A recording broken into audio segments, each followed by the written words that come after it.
이제 국민의힘에서도 본경선 마무리 절차에 들어섰습니다. 이번에 유능한 그리고 강력한 후보를 결정해서 반드시 대선 승리를 해야 하겠습니다.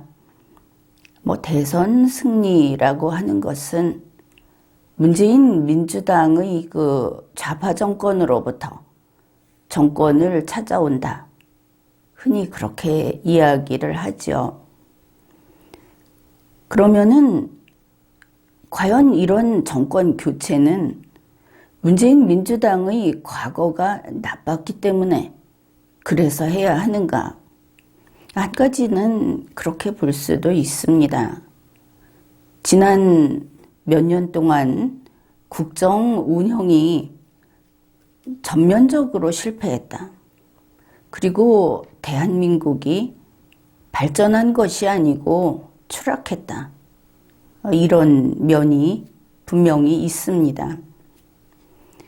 그런데 이제부터 할 이야기는 과거가 나빴기 때문에 정권 교체를 해야 한다 하는 그것을 넘어서서 당장 우리와 우리의 다음 세대, 우리의 내일을 지키기 위해서 반드시 정권 교체를 해야 한다. 그런 이야기를 하고자 합니다. 미국 바이든 행정부에서는 2022년 1월에 NDS 새 국방안보 전략이라는 것을 발표합니다. 이미 예고됐던 내용입니다. 그런데 바로 이 2022년 1월 이때 핵태세 검토 보고서 거기에 이제 NPR이라고 하는 이 보고서를 완료하고 이제 이게 같이 공표된다 하는 겁니다. 그와 함께 미사일 방어 태세 검토라고 하는 MDR 이것도 같이 2022년 1월에 완료가 됩니다. 그러면 2022년 1월은 얼마 남지 않았죠. 그때 많은 것이 이렇게 중요한 변화가 일어난다. 그것을 알 수 있습니다. 새해 1월에 미국에서 핵태세 검토 보고서라는 것을 완료하게 될 때 지금 나와 있는 것으로서는 이런 내용이 공개될 것이다 하는 그런 발표가 이미 되었습니다. 뭐냐 하면 우리 한국의 입장에서 보았을 때 한국이 공격당할 때 미국은 핵무기를 사용하지 않는다 하는 이런 내용이 거기에 담긴다 하는 겁니다. 그러니까 핵무기 선제 사용 금지 정책이라고 해서 No First Use 먼저 쓰지 않는다. NFU라고 합니다. 이게 바이든 행정부에서 원래 바이든 대통령이 부통령이던 시절부터 그리고 오바마 대통령이 같이 이걸 추진하려고 했던 그런 것인데 핵무기 선제 사용 금지 정책을 공표하느냐. 그러니까 이미 미국에서는 이거를 가지고 있었고 추진하려고도 했었고 그리고 이건 폐기되지는 않았던 것을 알 수 있죠. 그런데 아마 신문에서 이런 걸 봤을 겁니다. 미국이 NFU를 모호한 입장을 취해왔다. 아마 그 뉴스를 보고도 쉽게 이해하기는 힘들 겁니다. 미국이 모호한 입장을 취했다는 것은 무슨 뜻이냐 하면 미국은 NFU를 추진하고 있습니다. 그러나 미국이 한국이 공격당할 때 미국 핵무기를 사용하지 않는다고 공개적으로 공표하지 않는다는 뜻입니다. 미국은 그걸 가지고 있지만 이걸 모호함이라고 표현을 했었는데 바이든 대통령이 2022년 1월에 이것을 발표함으로써 모호함이 깨지고 바로 이런 내용이 공표가 돼버리는 겁니다. 그러면은 어째서 이것을 공표하지 않았는가? 그게 북한이 전면전을 일으킬 수 있기 때문에 미국이 모호한 태도를 계속 유지해왔다. 이렇게 발표가 된 겁니다. 그러니까 2020년 9월 현재 그때까지만 해도 모호함을 유지했던 것이고, 그리고 이게 지금까지 계속됐던 것은 동맹국들이 그거 발표하지 말아달라고 해서 그랬다. 문재인 민주당 정부가 그랬는지는 모르겠습니다. 그런데 이제 새해 1월이면 이게 공표가 된다 하는 것이죠. 로버트 수퍼라고 하는 미국 국방부 핵과 미사일 방어 담당 부차관보가 이런 이야기를 했습니다. 이런 NFU라는 것이 공표가 됐을 때 어째서 북한이 전면전을 일으킬 수 있는가 하는 것을 설명한 그런 내용입니다. 북한은 압도적인 재래식 전력을 가지고 한반도에 공격을 가할 수 있다.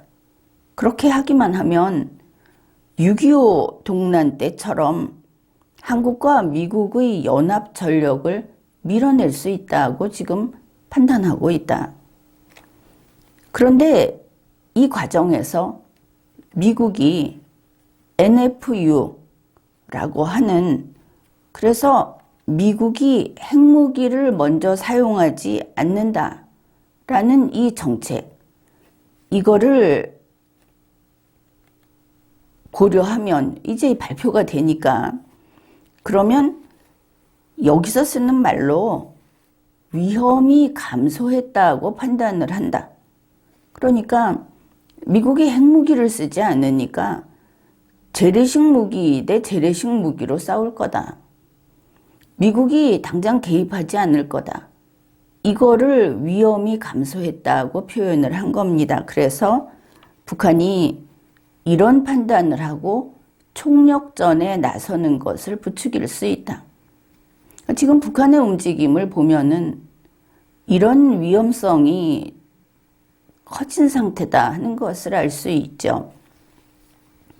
김정은이 권력을 장악을 한다든지, 북한 상황이 더 안 좋다든지, 그리고 무기 개발에 있어서 계속 벌써 올해 내내 미사일 발사를 얼마나 엄청나게 해댔습니까? 그런데 우리 국민도, 그리고 문재인 민주당 정부도 하도 미사일 발사를 많이 하다 보니까 SLBM을 발사했다. 이래도 끄떡도 하지 않는 겁니다. 이제 뭐 늘 하는 모양이다. 적이 아니라 친구가 연습을 하고 있는 모양이다. 이런 식으로 지금 아주 무감각한 상태라는 것을 알 수 있죠. 게다가 한미연합훈련이 멈춘 지는 또 얼마나 됐습니까? 지금 와서 갑자기 한미연합훈련을 비공개로 한다 이렇게 이야기를 하는데, 그것 또한 위험이 더 커졌기 때문이 아닌가, 이런 생각을 할 수 있는 것이죠. 더구나 미국에서 밝힌 바에 따르면 문재인 민주당 정권은 2022년 1월에 한국이 공격당할 때 미국은 핵무기를 사용하지 않는다라는 NFU 공표 사실을 미국에서 진작 핵 태세 검토를 시작했던 그 초기부터 알고 있었다 하는 이런 괘씸한 이런 내용을 우리가 확인할 수 있었습니다. 그러면은 미국이 이 핵태세 검토라는 것을 왜 하게 되었는가? 혹시 미국이 이기적이 돼서 우리가 트럼프 대통령 때 흔히 듣던 미국 중심주의, 자국 중심주의, 그래서 우리만 챙기겠다, 이래서 한 건가? 그런데 내용을 보면 꼭 그렇지만은 않습니다. 상황이 진짜로 나빠졌다, 이것을 알 수 있는 것이죠. 2020년 9월 현재, 아직은 이때 문재인 민주당 정권이 자주국방에 힘을 쓰고 적과 내통하는데 그렇게 문을 열어주고 미국을 방해하지 않았더라면 우리가 좀 더 우리를 지킬 수 있는 준비를 할 수 있었을 그런 때가 아닌가. 이제 한 1년 차이기는 하지만 그때 미국에서 이런 이야기를 했습니다. 북한이 대륙간 탄도미사일 ICBM의 역량 증진을 추진하고 있는 것으로 알고 있다.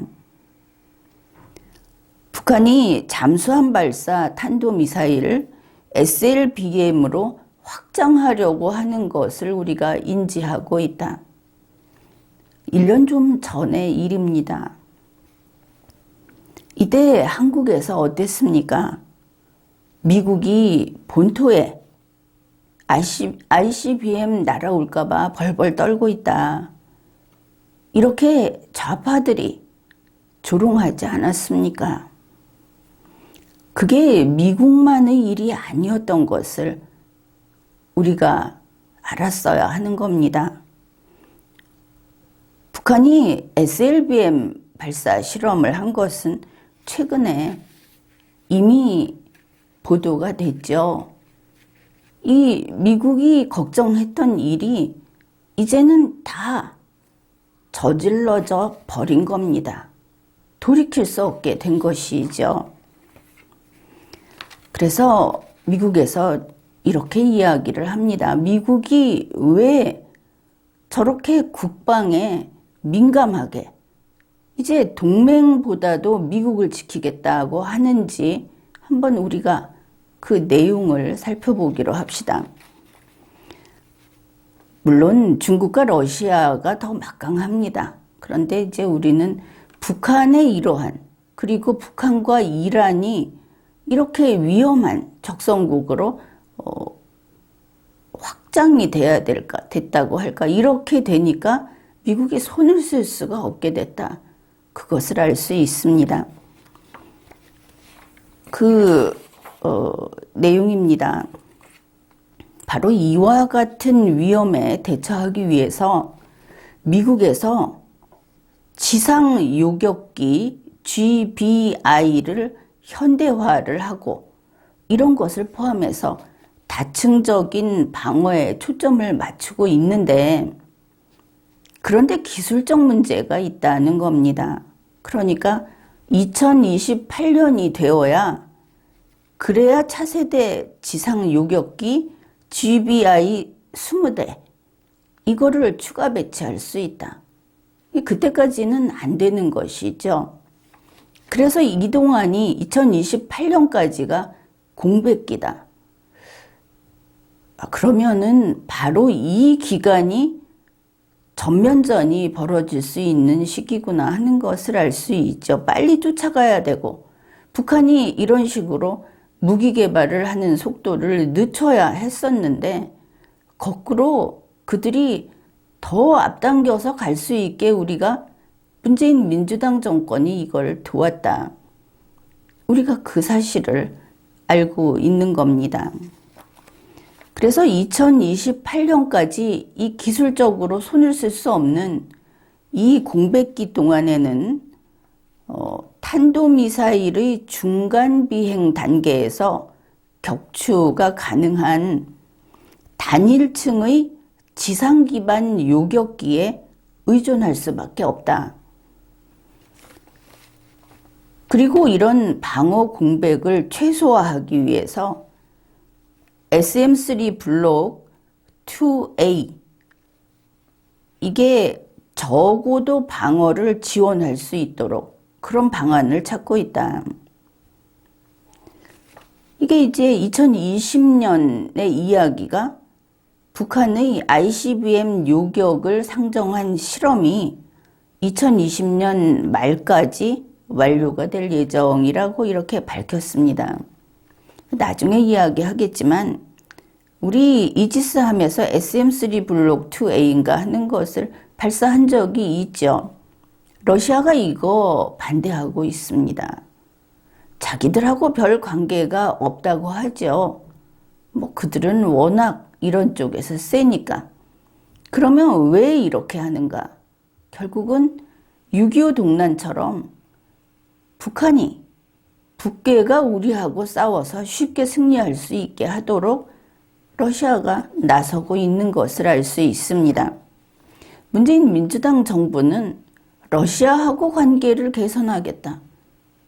특히 중국하고 이런 곳하고 군사협력을 하겠다 하는 이야기도 했죠. 이미 그 협약도 맺은 것으로 알고 있습니다. 중국 같은 경우에 지난번에 아마 리마연에서 이걸 다룬 적이 있는 것으로 기억을 합니다. 이러던 것이 올해 6월에 오면은 이제 좀 더 그 위기감이 높아집니다. 미국에서 북한 등 적성국의 핵 역량이 고도화되는 바람에 이제는 이걸 막아내는 게 힘겹다 하는 소리가 나오는 겁니다. 멜리사 달튼 미국 국방부 전략, 기획, 역량 이걸 담당하는 차관보 대행, 이때가 대행인데 6월 10일에 청문회에 나와서 이것을 밝혔습니다.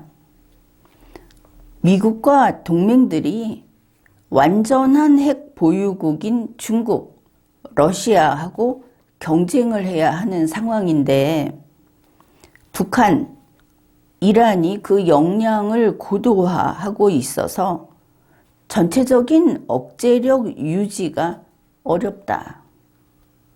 미국이 자국우선주의하고 물러나는 것이 자기들만 잘 살겠다고 하는 게 아니고 이제 힘이 딸린다 하는 것을 알 수 있습니다. 우리의 적인 북한이 그리고 러시아와 중국이 이들이 너무나 세력이 커졌다. 우리가 이걸 제대로 인지하고 있었는가? 이런 생각을 하게 됩니다. 사실 문재인 민주당 정권이 이것을 부추겼다. 좌파 정권이 여태까지 북한의 핵을 키웠다고는 했지만 문재인 민주당 정권이 지금의 김정은의 무기 개발 이런 것을 상당히 부추겼고 더 저렇게 위험한 적으로 만들었다 하는 것은 분명합니다. 그래서 미국에서는 로이드 오스틴 국방장관이 이런 지시를 내렸다고 합니다.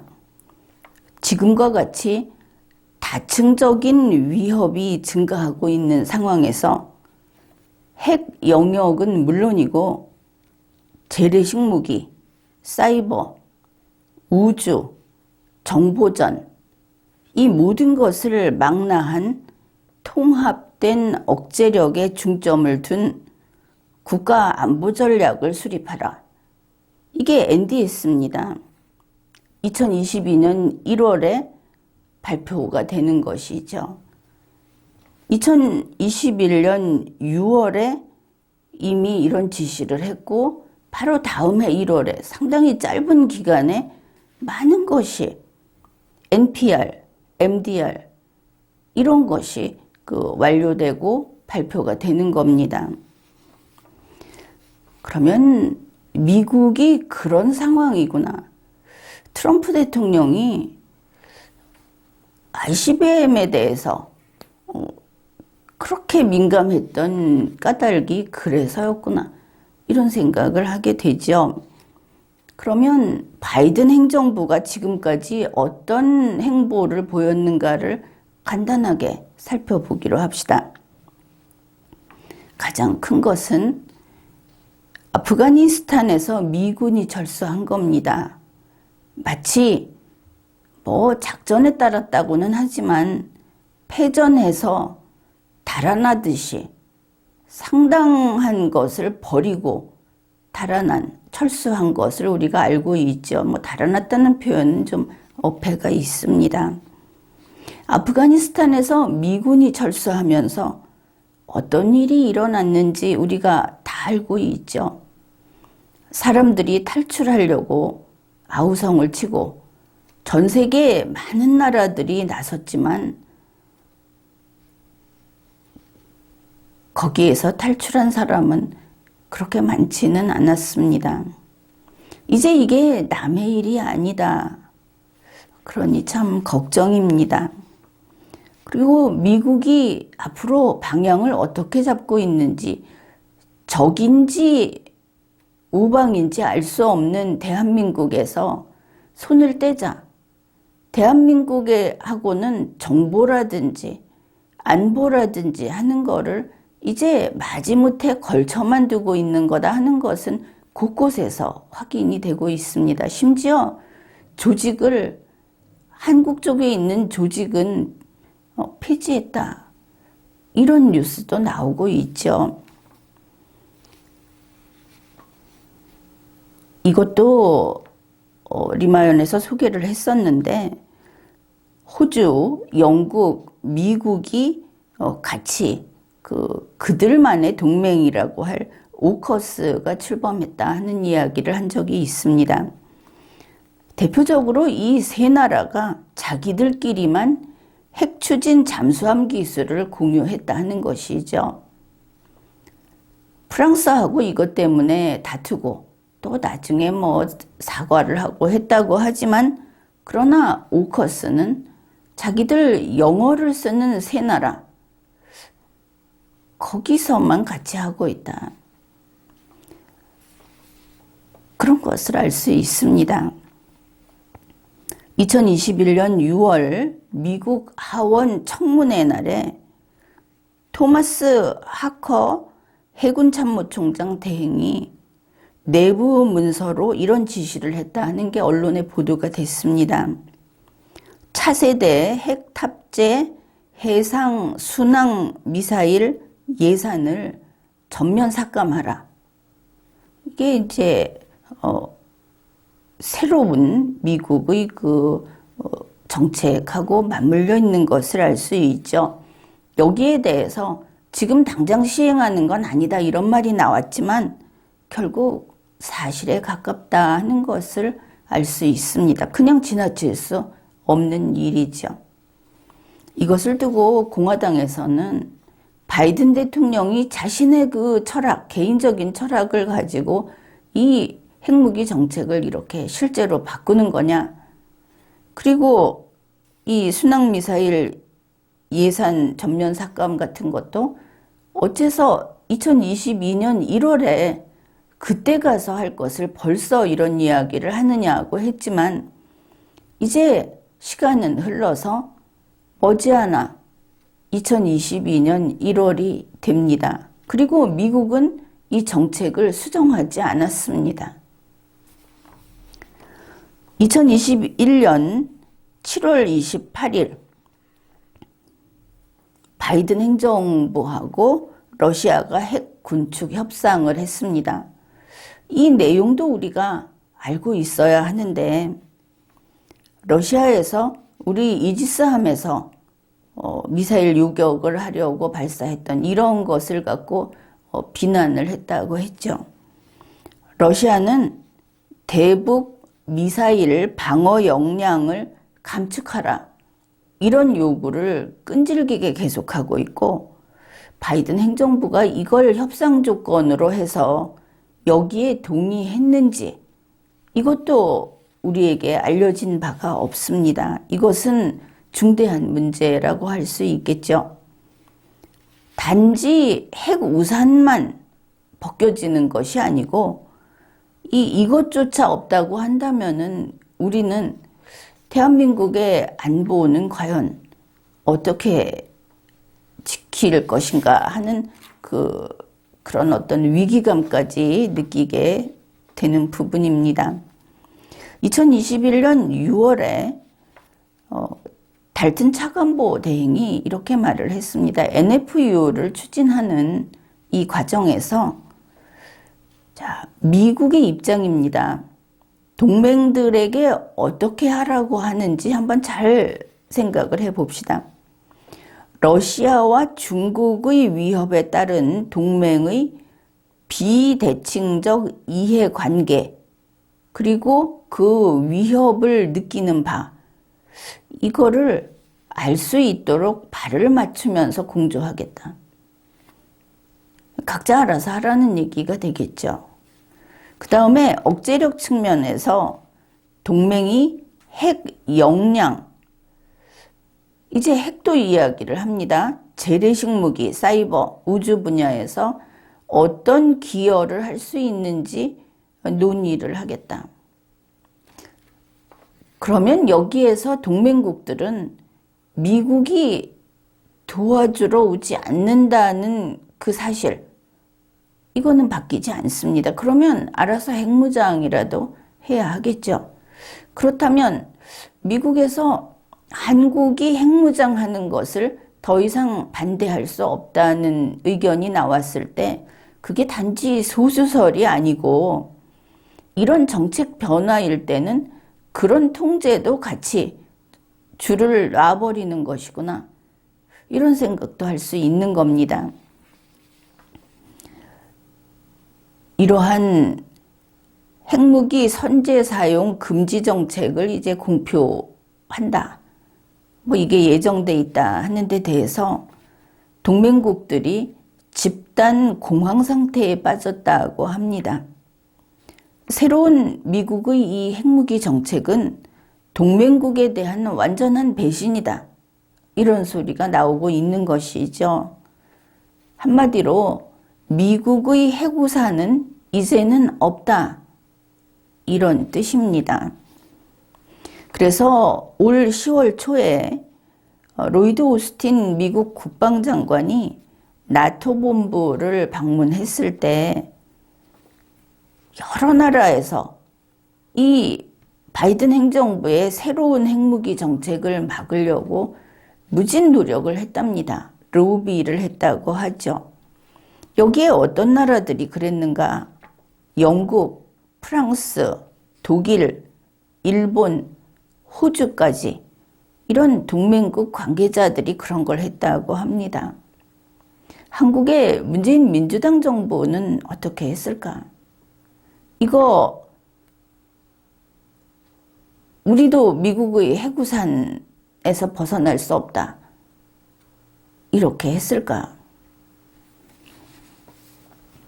그래서 지금 나오는 이야기가 바이든 행정부에서 하는 이 새로운 핵무기 정책, 이것 때문에 한국이나 일본이나 한국은 특히 핵을 가지고 있는 북한과 대치하고 있는 상황 아닙니까? 바로 위에 중국 있고 러시아 있고 한번 밀고 내려오면 그냥 단숨에 휩쓸려 버릴, 쓸려 나갈 그런 입장에 있는 우리니까 다른 나라에서 한국 당연히 그럴 거다 하고 이야기를 합니다. 그래서 한국과 일본 이런 미국의 동맹국들이 이제 미국이 핵우산을 걷어버리니까 자체 핵무장에 나서겠다고 할 수밖에 없다. 그러면 바로 이 동아시아, 동북아시아 여기에 군비 경쟁이 가속될 수밖에 없다. 이런 지적이 나왔습니다. 그런데 한국은 이와 관계가 없다 싶지 않습니까? 미국 국방장관이 나토 본부를 갔을 때 이 새로운 핵무기 정책 제고하라 하고 로비를 하던 그 무렵 문재인 씨가 무엇을 했는가? 미국 가서 한국이 북한하고 같이 가겠다고 하면서 종전선언을 그거 지지해달라고 요청하지 않았습니까? 정의용 씨, 중국은 대국이고 중국이 하는 것은 옳다. 우리는 중국 편이다 하고 중국을 추종하는 발언을 연신 쏟아놨습니다.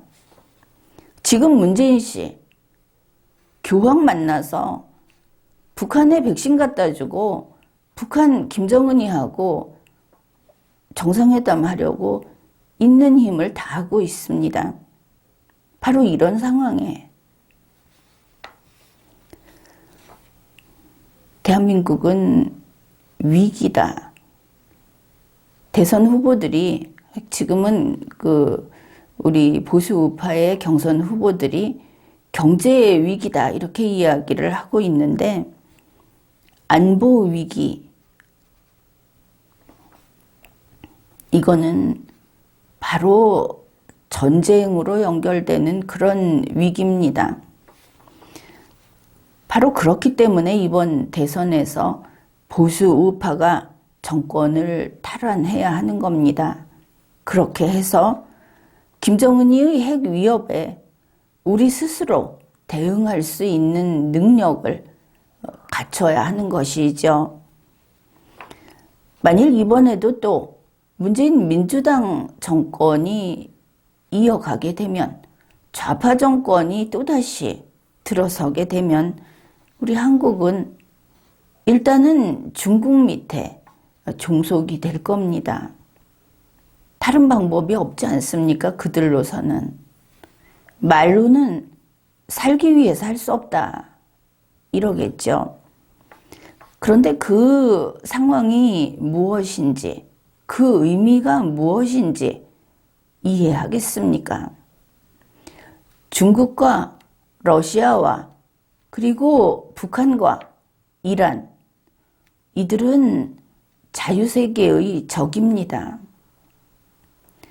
또다시 세계가 둘로 나뉘어서 싸운다면 그들은 분명 미국의 반대편이죠.